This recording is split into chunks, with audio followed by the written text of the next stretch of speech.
கமேரியன்ஸ் இனத்தை சேர்ந்த பழங்குடி மக்கள் மேல்ஜாதியினர் ஆதிக்கத்தால தங்களோட வாழ்வாதாரத்தை இழந்து திருடர்களா மாறுறாங்க.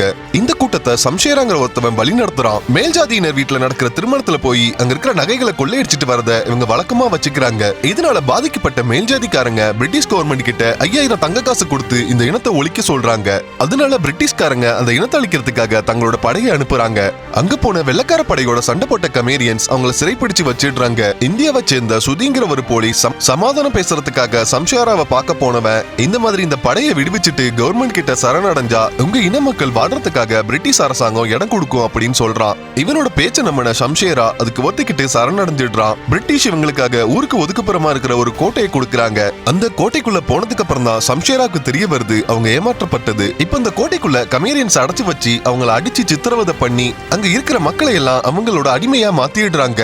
பிரிட்டிஷ் கவர்மெண்ட் சேர்ந்த ஒரு அதிகாரி சம்ஷேரா கிட்ட 10,000 தங்க காசு கொடுத்தா அவங்க மக்களுக்கு விடுதலை கொடுக்கறதா சொல்றான். அதுக்கு சம்ஷேரா வார்த்தைகளை நம்ப முடியாதுன்னு சொல்லிட்டு அது ஒரு லெட்டர்ல எழுதி வாங்கிக்கிறான். இந்த இடத்தை விட்டு தப்பிச்சு போனாதான் 10,000 தங்க காசு சம்பாதிக்க முடியும்னு நினைச்ச சம்ஷேரா அந்த கோட்டை கட்டுறப்ப அங்க ஒரு சுரங்கப்பாதை இருக்கிறதாவும் அங்க இருக்கிற கிணத்து வழியா தான் அந்த சுரங்கத்துக்கு போக முடியும்னு அதை தெரிஞ்சுக்கிட்ட சம்ஷேரா அந்த சுரங்கப்பாதையை கண்டுபிடிக்க அந்த கிணத்துக்குள்ள போய் முயற்சி பண்றான். ஆனா அவனால ஆழத்துக்கு போக முடியல.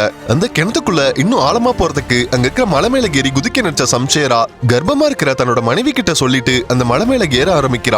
இவன் தப்பிச்சு போறதா நினைச்ச போலீஸ் இவனை சுட்டுடுறான். இதனால சம்ஷேரா அந்த போலீஸ் கிட்ட மாட்டிக்கிறான். இப்ப அந்த சுதீஷ் சிங் கர்ப்பமா இருக்கிற சம்ஷேராவோட மனைவியை பயமுறுத்தி அவ வாயாலேயே சம்ஷேராவை துரோகின்னு சொல்ல வச்சிடுறான். அதனால அங்க இருக்கிற மக்கள் எல்லாம் சேர்ந்து கல்லால் அடிச்சு சம்ஷேராவை கொன்னுடுறாங்க. இதுக்கப்புறம் என்ன நடந்துச்சுன்னு அடுத்த வீடியோல சொல்றேன். இந்த சேனலை சப்ஸ்கிரைப் பண்ணாதவங்க சப்ஸ்கிரைப் பண்ணிடுங்க.